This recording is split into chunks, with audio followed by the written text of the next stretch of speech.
Microtech Laboratory exhibited the ultra-small rotary encoder MES6 125PST16C, a device that detects at high accuracy the rotational angle and speed of mechanical devices and motors at the International Robot Exhibition 2013. 一般的なロータリーエンコーダーというのは産業用に使われる、大きなものが、手のひらサイズぐらいの大きなエンコーダーがほとんどなんですけれども、この度の製品はですね、指先に乗るぐらいのかなり小さいものとなります。This ultra-small rotary encoder is 7.5 millimeters in diameter and 10.5 millimeters in height. It is an incremental rotary encoder with a resolution of 2000 pulses per revolution, capable of outputting square waves with A, B, and Z phases.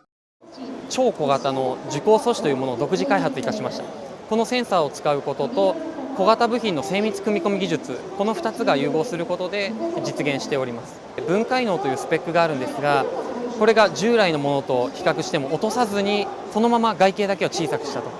でこれを利用することによって医療装置だったりロボットのアームの指の関節を測るなどですね、かなり今まで測ることができなかったところを測ることができるようになります。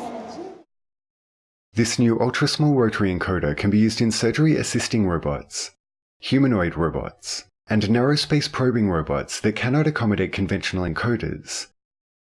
So this is expected to support the development of robots of the future. 我々カスタムを得意にしておりますので、